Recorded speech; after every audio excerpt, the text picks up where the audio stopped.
नमस्कार साथियों, आप सभी का स्वागत है इस ऑनलाइन स्टडी क्लास वीर पथ पर। अब आज के इस चैप्टर में हम पढ़ेंगे राजस्थान की आंतरिक नदियां।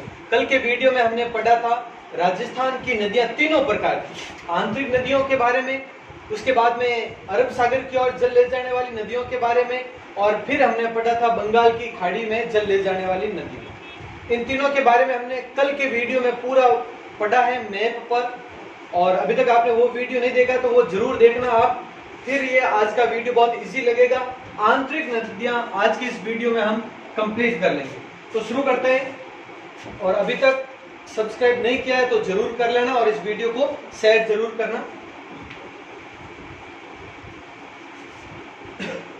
अब आंतरिक नदियां होती क्या है, कौन सी नदियां है वो आंतरिक कहलाती है, इसके बारे में पहले कि जो नदियां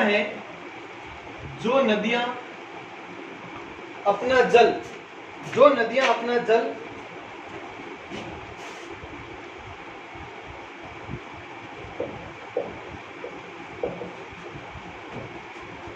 किसी भी समुद्र या महासागर तक नहीं ले जाती, समुद्र या महासागर तक नहीं ले जाती है, पहला पॉइंट तो ये, मतलब ये अपने बहाव क्षेत्र में ही विलुप्त हो जाती है, ये अपने बहाव क्षेत्र में ही विलुप्त हो जाती है। ये दो पॉइंट हैं जिससे आप समझ आएंगे कि आंतरिक नदियां होती क्या है, विलुप्त हो जाती है।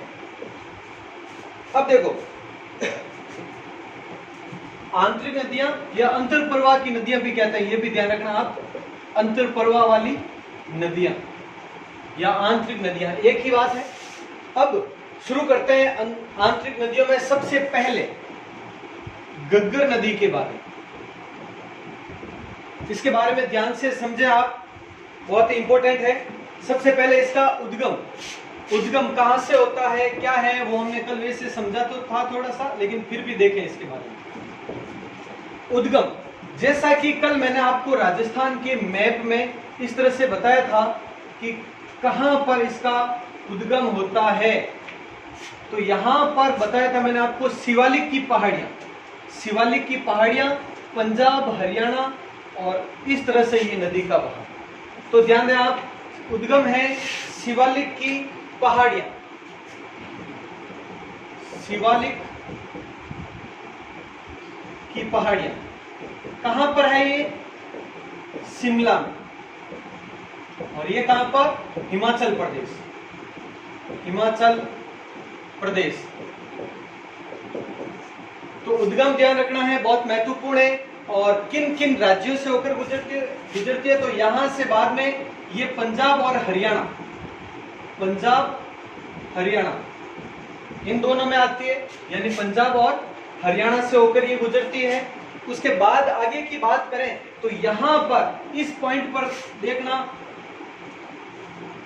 एक तलवाड़ा गांव है, और यहीं पर तलवाड़ा झील भी है, ध्यान रखना।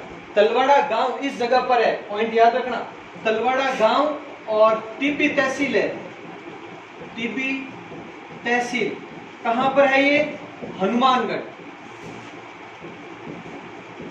यहां से क्या होता है, राजस्थान में प्रवेश, इस स्थान से राजस्थान में प्रवेश होता है इस घग्गर नदी का।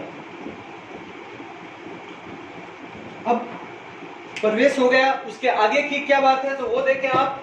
यहां से आगे जाकर यहां पर एक बटनेर दुर्ग आपको पता होगा कौन सा है, बटनेर दुर्ग कहां पर है, कौन सा है, सब पता होगा आपको, पढ़ चुके हैं। बटनेर दुर्ग है हनुमानगढ़, वहां तक ये विलुप्त हो जाती है, अक्सर विलुप्त हो जाती है। पॉइंट ध्यान रखना इसका, बस यहीं तक। लेकिन जब बारिश आती है वर्षा ऋतु में ये और आगे बढ़ती है। जब बारिश होती है या वर्षा ऋतु सामान्यतः ये पहुंच जाती है सूरतगढ़ और अनूपगढ़ तक, सूरतगढ़, अनूपगढ़, ये दोनों कहां पर है? ये दोनों है गंगानगर में। यहां तक आ गई, क्लियर है? उसके बाद में अगर यहां पर बाढ़ आती है, तेज बाढ़ आने पर, बाढ़ के समय घग्गर नदी है वो पाकिस्तान के फोर्ट अब्बास तक पहुंच जाती है। फोर्ट अब्बास ये कहां पर है? पाकिस्तान तक पहुंचती है। मतलब ध्यान दें, घग्गर नदी शिवालिक की पहाड़ियां पंजाब और हरियाणा, दो राज्यों से गुजरते हुए राजस्थान में प्रवेश करती है, हनुमानगढ़ के टीबी तहसील के तलवाड़ा गांव से। और यहां पर तलवाड़ा झील, एक ध्यान रखना, झीलों में मैं बताऊंगा, वैसे तलवाड़ा झील है वो सबसे नीची झीलों में से एक है, ध्यान रखना, तलवाड़ा झील। तो उसके बाद में हनुमानगढ़ के भटनेर तक आकर ये विलुप्त हो जाती है अक्सर, लेकिन बारिश के समय में ये गंगानगर के सूरतगढ़ और अनूपगढ़ तक भी जाती है। और उसके बाद में ये चली जाती है पाकिस्तान में, और पाकिस्तान में कहां तक? फोर्ट अब्बास तक। ये अंतिम ठिकाना है घग्गर नदी का। इस तरीके से ये तो हो गया इसका बहाव क्षेत्र। अब कुछ विशेष पॉइंट ध्यान रखना आप इसी के बारे में, कुछ इंपॉर्टेंट फैक्ट्स है वो देखें। अब एक तो हनुमानगढ़ जंक्शन, ये ध्यान रखना, हनुमानगढ़ जंक्शन ये शहर है, हनुमानगढ़ में सबको पता ही है। हनुमानगढ़ जंक्शन है वो घग्गर नदी के पेटे से नीचे है, घग्गर नदी के पेटे से नीचे। राजस्थान में से दो ही शहर है, एक तो हो गया हनुमानगढ़ जंक्शन जो कि घग्गर नदी के पेटे से नीचे है, दूसरा है बालोतरा जो हम लूणी नदी में पढ़ेंगे, जो लूणी नदी के पेटे से नीचे है। इन दोनों के बारे में चर्चा करेंगे। तो एक पॉइंट ये हो गया। उसके बाद में देखो नेक्स्ट पॉइंट, इसकी कुल लंबाई, घग्गर नदी की लंबाई है 465 किलोमीटर, 465 किलोमीटर। राजस्थान की आंतरिक नदियों में सबसे बड़ी नदी है, ये ध्यान रखना, आंतरिक नदियों में सबसे लंबी नदी। अगर पूछा जाए राजस्थान की आंतरिक नदियों में सबसे लंबी नदी कौन सी है, तो वो हो गई आपके घग्गर नदी। क्लियर? उसके बाद में एक विशेष पॉइंट इसमें और ध्यान रखना, इसके उपनाम के बारे में। घग्गर नदी के उपनाम काफी है, वो देखें आप। घग्गर नदी को और क्या कहा जाता है? उपनाम में इसे राजस्थान का शौक कहा जाता है, राजस्थान का शौक। ध्यान रखना, राजस्थान का शौक, शौक यहां पर वो शौक संदेश वाला शौक है, हैबिट वाला नहीं है, ये ध्यान रखना। राजस्थान का शौक, इसे सौतर नदी भी कहते हैं, सौतर नदी, इसे मृत नदी भी कहते हैं, इसे नट नदी भी कहते हैं, इसे दृष्टद्वती नदी, दृष्टद्वती नदी भी कहते हैं, इसे लेटी हुई नदी भी कहते हैं, लेटी हुई नदी भी कहते हैं। और इसी को पाकिस्तान में हकरा कहा जाता है, ध्यान रखना। पाकिस्तान में इस नदी को, यहां पर जब मैंने बताया था बाढ़ आने पर ये इस जगह पर चली जाती, तो यहां पर इस नदी को हकरा कहा जाता है, पाक में इसे हकरा कहा जाता है, यह ध्यान रखना। और ये जो प्राचीन सरस्वती नदी है, तो प्राचीन सरस्वती नदी उसी के पेटे में बहती है, इसी कारण इसे सरस्वती नदी भी कहा जाता है। क्यों? में बहती है, कारण क्या है इसका, वो ध्यान से समझे आप। प्राचीन काल में, वैदिक काल में जो सरस्वती नदी बहा करती थी, वह सरस्वती नदी इसी जगह पर, जो यहां पर ये मैंने बताया था, ये इसी जगह पर बहती थी। इस कारण इसे ऋग्वैदिक काल की वो सरस्वती नदी भी कहा जाता है। इसे लेटी हुई नदी कहते हैं, मृत नदी कहते हैं, नट नदी कहते हैं, दृष्टद्वती भी कहा जाता है, और सौतर नदी पाकिस्तान में इसे हकरा कहा जाता है। अब एक और ध्यान रखना आप, इस घग्गर नदी के पाट को नाली कहा जाता है।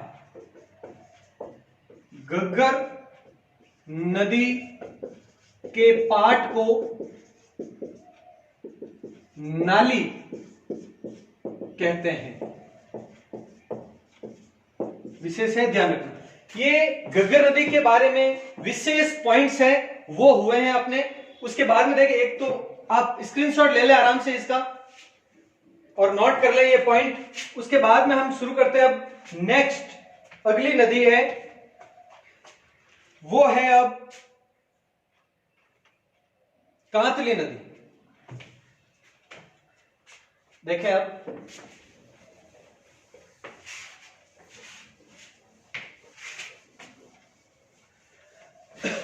एक एक पॉइंट लिखते रहे।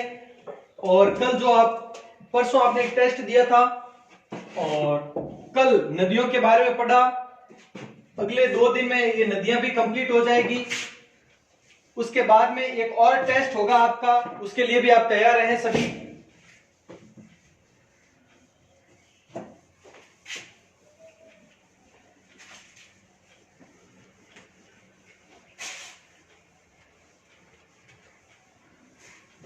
तो अगली नदी बात करते हैं हम कांतली नदी के बारे में, जिसे मौसमी नदी भी कहते हैं। कांतली नदी या मौसमी नदी, इसके बारे में देखो, उद्गम स्थल के बारे में बात करते हैं। सबसे पहले इसका उद्गम कहां होता है? तो इसका उद्गम होता है खंडेला की पहाड़ियां। खंडेला की पहाड़ी कहां पर है? सिक्कर। खंडेला की पहाड़ियां सिक्कर, यहां से इसका उद्गम होता है। उसके बाद देखो, जैसा कि बताया था मैंने आपको कल के वीडियो में, इसके बारे में भी कल के वीडियो में सभी नदियों की लोकेशन तो आपको बताई दी थी। तो यहां पर सिक्कर से उद्गम होने के बाद में ये झुंझुनू में भी जाती है और झुंझुनू के मध्य से, जैसे यहां पर झुंझुनू और सिक्कर, तो सिक्कर से उद्गम और झुंझुनू के मध्य से होकर ये चूरू सीमा पर जाकर यहां पर विलुप्त हो जाती है। तो ध्यान रखें, प्रमुख जिलों में कौन से में बहती है? तो सिक्कर, झुंझुनू। सिक्कर में बहते हुए, ये पॉइंट ध्यान रखना, सिक्कर में बहते हुए। एक तो पूछा जाता है कई बार ऐसा कि कौन सी नदी किस जिलों से संबंधित है, कौन से जिलों में बहाव क्षेत्र है, तो उससे संबंधित। एक तो सिक्कर में बहते हुए, झुंझुनू के मध्य में, क्योंकि ये भी पॉइंट बनता है यहां पर भी कि झुंझुनू को 2 भागों में विभाजित करने वाली नदी कौन सी है। क्वेश्चन बन सकता है यहां से भी। तो कांतली नदी, तो झुंझुनू के मध्य से होते हुए चूरू सीमा पर, चूरू की सीमा पर विलुप्त। ये प्रारंभ से अंत तक का ये हो गया ब्यूरो इसमें। अब इसके बहाव क्षेत्र को ध्यान रखना, इसके बहाव क्षेत्र को कहा जाता है तोरावाटी। जैसे कि अभी पिछली नदी घग्गर पड़ी तो उसके बहाव क्षेत्र को नाली कहा जाता था, वैसे इसके बहाव क्षेत्र को कहा जाता है तोरावाटी। एक पॉइंट ये हो गया। एक प्राचीन काल में आपने पढ़ा होगा, प्राचीन कालीन ताम्रयुगीन सभ्यता गणेश्वर सभ्यता, सिक्कर सुना होगा आपने। तो गणेश्वर सभ्यता है वो इसी नदी के किनारे है, इसी नदी के किनारे है। ये नेक्स्ट पॉइंट बन गया, बहुत ही इंपॉर्टेंट पॉइंट है। इसके अलावा देखें, कांतली नदी एक, कांतली नदी राजस्थान में, सिर्फ राजस्थान में बहने वाली सबसे लंबी नदी है। विशेष पॉइंट है, ध्यान रखना आप इसके बारे में। कांतली नदी सिर्फ राजस्थान में, इसमें इसकी लंबाई के बारे में अलग अलग पॉइंट मिलते हैं, ब्यूरो मिलता है। इसकी लंबाई में कुछ एक गाइड में 134 किलोमीटर इसके बारे में मिलता है, जो सटीक लगता है। ज्यादातर गाइड में ये है, कुछ एक गाइड में आप 100 किलोमीटर भी देखोगे, वो अलग अलग है। लेकिन ध्यान रखना, इससे पहले हमने घग्गर नदी पढ़ी, उसकी कितनी थी लंबाई? 465, लेकिन आपको पता है वो दूसरे राज्यों में, पंजाब, हिमाचल प्रदेश में भी, पंजाब में भी, हरियाणा में भी थी, फिर राजस्थान में और पाकिस्तान में थोड़ी सी, तो ये पूरी लंबाई 465। लेकिन कांतली नदी जो सिर्फ और सिर्फ राजस्थान में ही है इसका बहाव क्षेत्र, तो पूर्णतः ये शब्द आता है अगर, पूर्णतः राजस्थान में बहने वाली सबसे लंबी नदी कांतली नदी है, ध्यान रखना, और वो भी लंबी आंतरिक नदियों में से, सिर्फ आंतरिक नदियों में से सबसे लंबी आंतरिक नदी। जैसे कि हम चंबल और बनास के बारे में पढ़ेंगे, तो वैसे राजस्थान की सबसे लंबी नदी तो चंबल नदी है सभी में से, ये तो आंतरिक में से बताया अभी, और पूर्णतः राजस्थान में बहने वाली वो बनास है, उसके बारे में चर्चा करेंगे। लेकिन ये देख लेना पॉइंट, तो इसके बारे में स्क्रीनशॉट ले लें। ये हो गया आपके कांतली नदी या मौसमी नदी के बारे में विवरण। इसके बाद में बात करते हैं हम नेक्स्ट कांकनी नदी।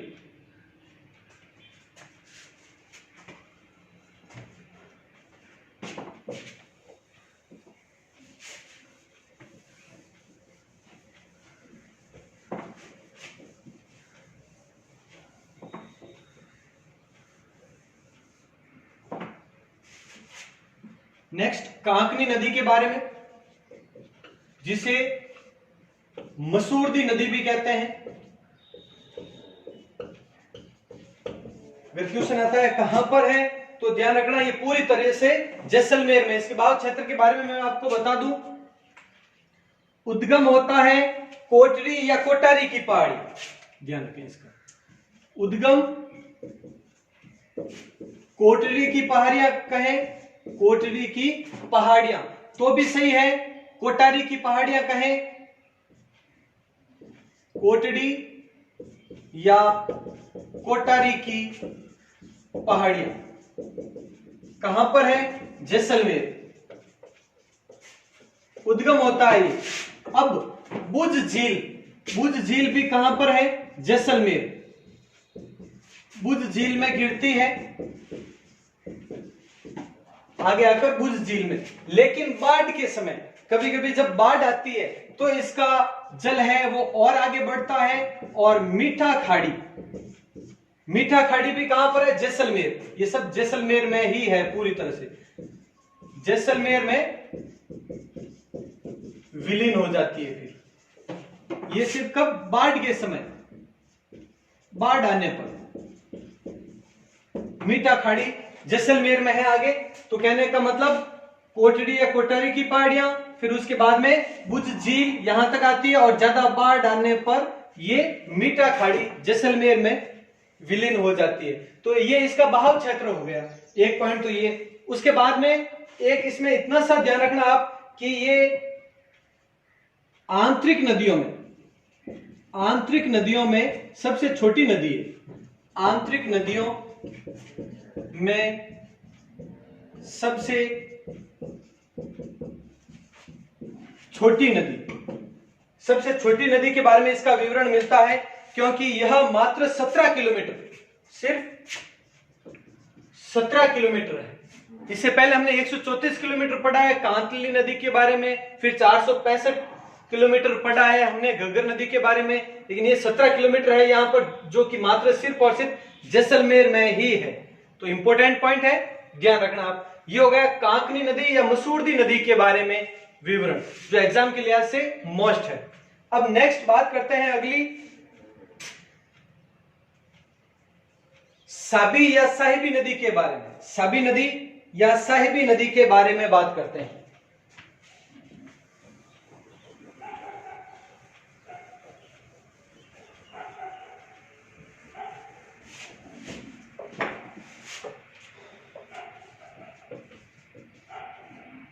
साबी या साहिबी नदी कहां पर है, क्या है, उसके बारे में ध्यान से समझें आप। सबसे पहले मैं आपको इसके उद्गम के बारे में बता दूं। इसका उद्गम जयपुर में सेवर की पहाड़ी, यहां पर है जयपुर में सेवर की पहाड़ी, यहां से होता है इसका उद्गम।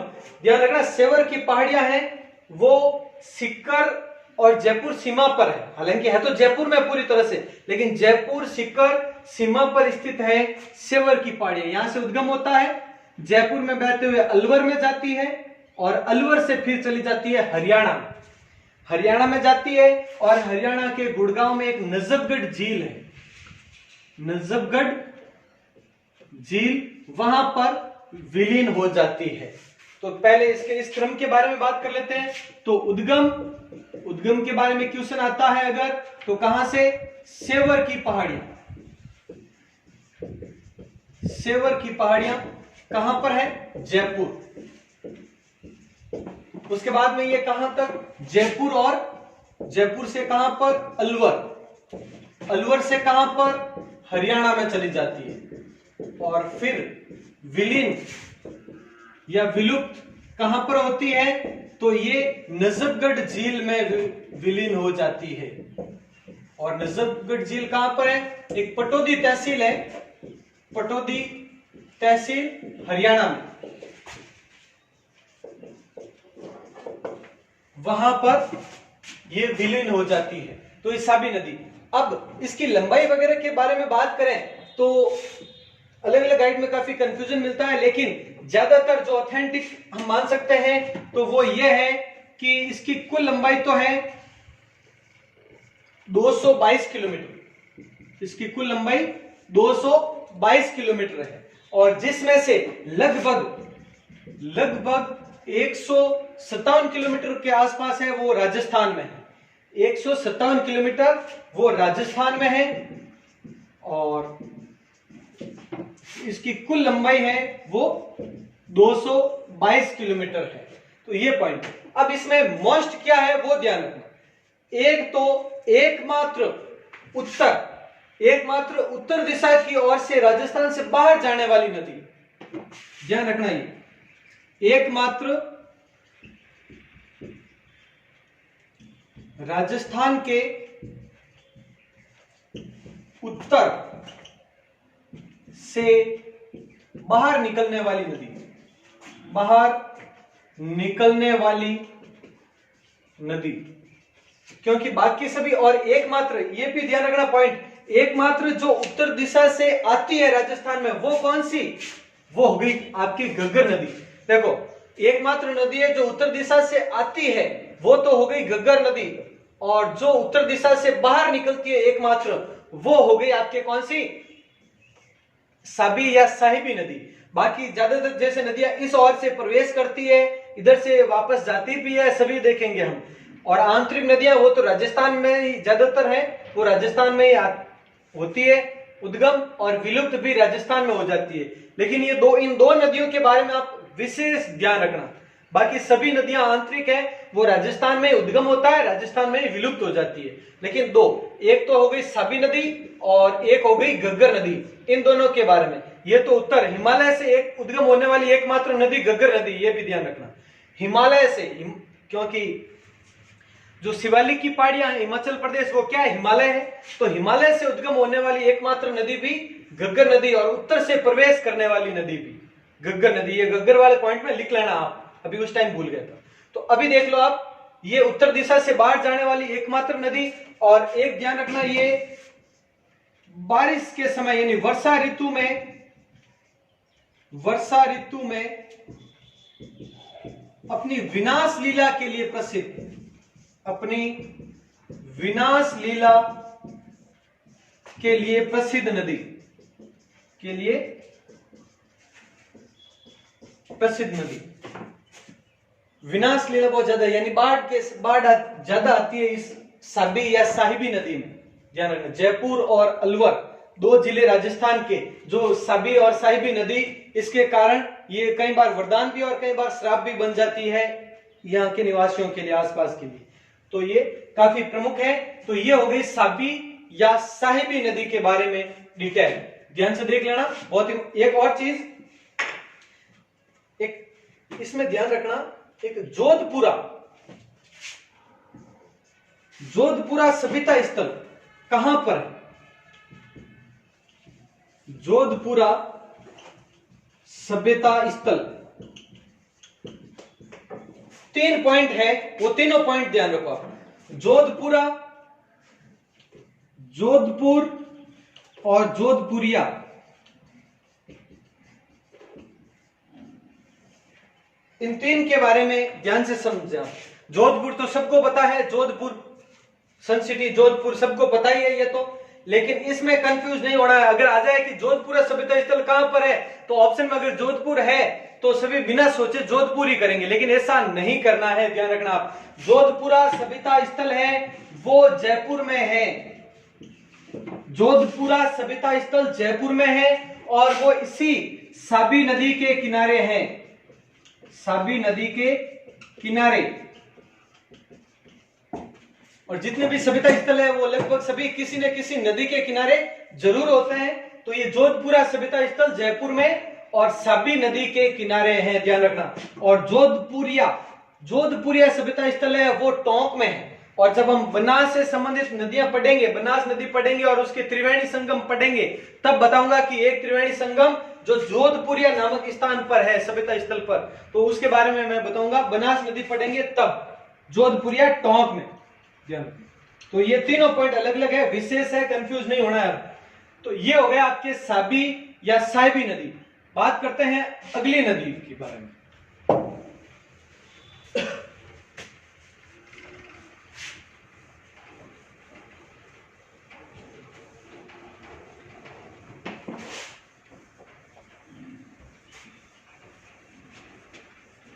नेक्स्ट है आपके 4 नदियां ऐसी है जो, चलो पहले हम बात कर लेते हैं रूपनगढ़ के बारे में। रूपनगढ़ नदी के बारे में बात कर लेते हैं, उसके बाद में सांबर नदी, सांबर झील में गिरने वाली 4 नदियों के बारे में बात करेंगे। पहले रूपनगढ़ नदी, सॉरी रूपारेल नदी कहां पर है, क्या है, वो समझ लेते हैं। उसके बाद में यहां सांबर में गिरने वाली 4 नदियों के बारे में कर लेंगे, फिर आंतरिक नदियां हो जाएगी पूरी। तो रूपारेल नदी अलवर में है, उदयनाथ की पहाड़ी, अरावली वाला हमने जो वीडियो डाला था उसमें बताया था उदयनाथ की पहाड़ियां कहां पर है, अलवर में। तो वहां से इसका उद्गम होता है रूपारेल नदी का, और वहां से जाती है ये भरतपुर में। और भरतपुर में जो कल के वीडियो में भी बताया था मैंने, लोहागढ़ दुर्ग की खाई को भरने वाली नदी कौन सी है, रूपारेल नदी है। तो इसके बारे में देखो, इसका उद्गम कहां से है, उद्गम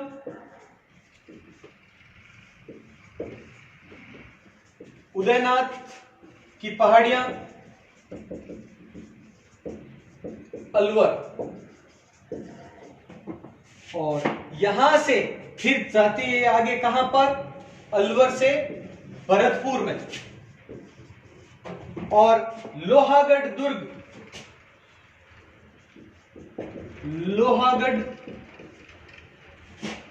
दुर्ग की खाई, उस खाई को कहते क्या है, यह भी क्वेश्चन बनता है। सुजान गंगा, जो लोहागढ़ दुर्ग है उस दुर्ग के ये चारों ओर एक खाई बनी हुई है, इसी कारण ये अजय दुर्ग है। लोहागढ़ का दुर्ग है वो अजय है, कोई भी इसे जीत नहीं पाया। क्यों, इसका एक प्रमुख ये भी कारण, इसके चारों ओर एक बहुत बड़ी विशाल खाई बनी हुई है जो हमेशा जल से भरी रहती है, और उस खाई का नाम क्या है, सुजान गंगा। अब इस सुजान गंगा में पानी आता है मोती झील के माध्यम से। लोहागढ़ दुर्ग की खाई सुजान गंगा, और इस सुजान गंगा में मोती झील से पानी आता है, से पानी उपलब्ध होता है। अब इसमें रूपारेल नदी में ये कैसे पॉइंट आ गए, तो ध्यान रखना, मोती झील को रूपारेल नदी से ही जल उपलब्ध होता है। रूपारेल नदी से जल उपलब्ध होता है। तो कहने का मतलब, रूपारेल नदी है वो मोती झील में पानी ले जाएगी, फिर मोती झील है इस सुजान गंगा में जल ले जाएगी। तो रूपारेल नदी का अंततः पानी यहां तक जाता है और फिर ये किसी समुद्र तक तो जाता नहीं है, इसलिए आंतरिक नदी होगी ये। अब इसके बारे में बात करें तो मोती झील, इसे भरतपुर की लाइफलाइन कहते हैं, भरतपुर की जीवन रेखा, यह भरतपुर की लाइफलाइन मोती झील को कहा जाता है। तो ये पॉइंट हो गए आपके रूपारेल नदी के बारे में। और ध्यान रखना, मोती झील जिलों में वैसे पढ़ेंगे इसके बारे में। नीलहरित शैवाल का क्वेश्चन आया था, जो N2 खाद बनाता है, कि जो नीलहरित शैवाल है किस झील में पाया जाता है, ये क्वेश्चन आया हुआ है, वो मोती झील में पाया जाता है नीलहरित शैवाल। जो नदियों के बाद झीलों का चैप्टर पढ़ेंगे उसके बारे में मैं विस्तार से बताऊंगा आपको इसके बारे में। तो ये हो गई, ये नोट कर लें आप। इसके बाद में हम नेक्स्ट नदियों के बारे में पढ़ेंगे और इसमें एक विशेष पॉइंट और देख लें, इस नदी को वराह नदी, ये और देख लें, वराह नदी या इसी को लसवारी नदी भी कहते हैं उपनाम में। वराह नदी और लसवारी नदी भी इसी को कहा जाता है। और एक पॉइंट और, इसी नदी पर एक सीकरी बांध बना है। बहुत ही इजी क्वेश्चन है लेकिन कंफ्यूज बहुत ज्यादा होता है इसमें। सीकरी बांध, अब अगर क्वेश्चन आता है कि सीकरी बांध किस नदी पर है, तो ज्यादातर स्टूडेंट्स रीजनिंग लगाते हैं वहां पर अपने माइंड से कि सीकरी बांध है तो सीकर में होना चाहिए, सीकर में है इसका मतलब कांतली नदी है। तो ऐसा नहीं है, सीकरी बांध भरतपुर में है, ध्यान रखना ये पॉइंट। अब शब्दों पर मत जाना, यहां पर तुक बिल्कुल मत लगाना यहां पर। सीकरी बांध भरतपुर में और वो इसी नदी के किनारे है, पहला पॉइंट। उसके बाद भरतपुर के डीग महल सुने होंगे आपने, जल महल है ये, डीग है वो जल महल है यहां पर, वो भी। और एक सभ्यता स्थल है नौ सभ्यता, भरतपुर नौ सभ्यता स्थल, ये भी भरतपुर में। तो ये इसी रूपारेल नदी के किनारे है, ये सब इसी रूपारेल नदी के किनारे है। तो ये हो गया, ये लिख ले आराम से। इसके बाद में अब नेक्स्ट शुरू करते हैं हम चारों नदियां मेंथा, रूपनगढ़, खारी, खंडेला के बारे में।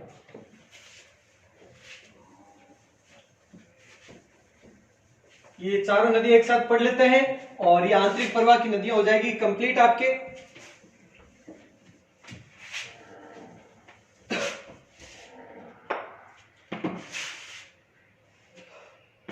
सबसे पहले बात करते हैं मेंथा नदी क्या है, कहां है, कैसे, वो समझो। मेंथा नदी का उद्गम है जयपुर से, होता है बैराट की पहाड़ी, बैराट की पहाड़ियां,